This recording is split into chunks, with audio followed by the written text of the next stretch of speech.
En el Antiguo Testamento encontramos la promesa de que el Mesías vendría. Y efectivamente este Mesías vino. Este Mesías es Jesús. Resolvió el problema de pecado del hombre. Nos reconcilió con Dios. Derrotó plenamente a Satanás. Nos entregó el camino para estar toda nuestra vida con Dios. Ascendió a los cielos. Nos envió el Espíritu Santo, pero nos dio una nueva promesa. Volveré por ustedes. En el libro de Juan, capítulo 14, versículo 1 al 3. Nos dice de la siguiente manera, y yo sé que esto ustedes lo conocen y ustedes lo han leído, pero es necesario que nos percatemos del gran mensaje que Dios nos está dando a través de estos pasajes de la Biblia. No dejen que el corazón se les llene de angustia, confíen en Dios y confíen también en mí. En el hogar de mi Padre hay lugar más que suficiente. Si no fuera así, ¿acaso les habría dicho que voy a prepararles un lugar? Cuando todo esté listo, volveré para llevarlos, para que siempre estén conmigo donde yo estoy. ¿Qué es lo que Jesús estaba hablando? Estaba con sus discípulos reunidos y les estaba hablando acerca de su retorno. No había ascendido a los cielos, no había venido el Espíritu Santo, no había ido a la cruz, no había resucitado, no había pasado nada de esto. Sin embargo, Jesús ya estaba hablando de su retorno, ya estaba hablando del levantamiento de la iglesia. Y esta es una promesa que debe estar escrita en nuestros corazones. Esta debe ser verdaderamente la razón por la cual nosotros nos llamamos iglesia. Y es que Jesús nos dio la promesa de su segunda venida. En Mateo 24 encontramos muchísimas señales, y no me voy a referir a las señales porque es más que evidente que se han cumplido las señales en los cielos, que se han cumplido las señales en el poder social, en el poder político, en la familia, en el poder económico, pestes y tantas cosas que se ven en el mundo. Pero Mateo 24:14 nos habla de la señal que debe cumplir la iglesia y que la cumplirá Dios a través de aquellos que se aferren al pacto, al evangelio, a la fe de creer que Jesús es el Cristo. Vemos como uno de cada 25 versículos en el Nuevo Testamento nos habla del retorno de nuestro Señor Jesús.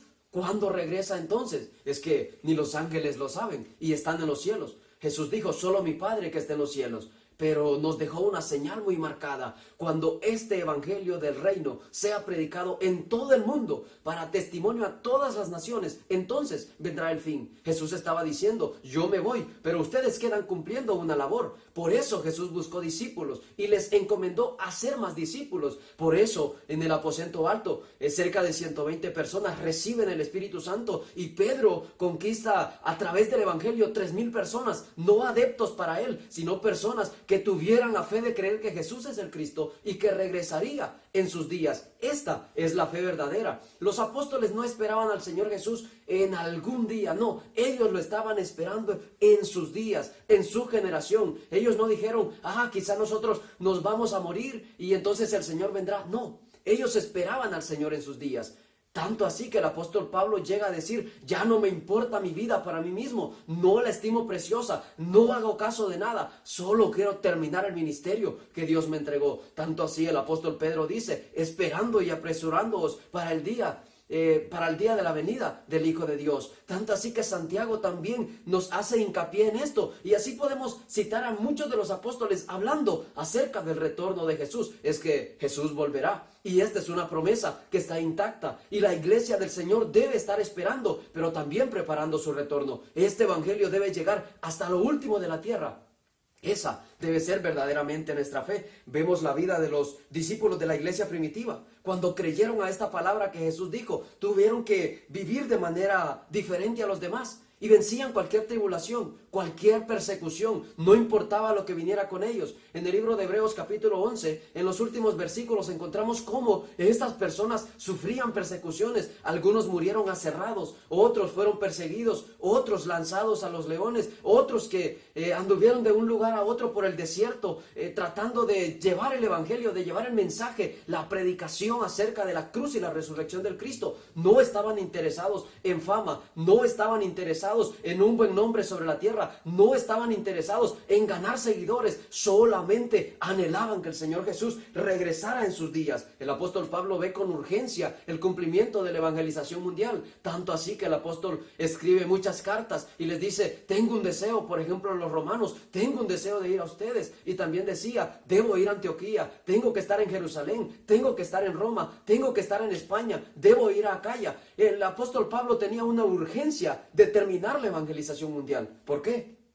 ¿Será que iba a tener un premio aparte del que Dios nos está ofreciendo a nosotros? En ninguna manera. Es que Él estaba esperando al Señor en su generación. Él esperaba al Señor en sus días. A través de la historia actual, vemos cómo muchas personas se han levantado anhelando terminar la evangelización mundial. Pero cuando estas personas han muerto, se olvida esta visión. Y entonces dejan de predicar acerca de Cristo y se vuelve en otra cosa más que en la predicación del Evangelio. Pero Dios ha permitido que nos percatemos de esta fe tan grande. Esta es la fe maranata. El Señor vendrá, pero no vendrá en algún tiempo después que yo me muera. Debemos esperarlo en nuestros días, en nuestra generación. Todos los días de nuestra vida debemos esperar y apresurar el retorno de nuestro Señor Jesús. Vemos cómo la iglesia primitiva tuvo victoria sobre cualquier tribulación que se levantaba en contra de ellos. Fueron perseguidos, fueron azotados, metidos a la cárcel, llevados ante las autoridades, pero sobre todo existía en ellos una fe verdadera que les hacía llegar más allá.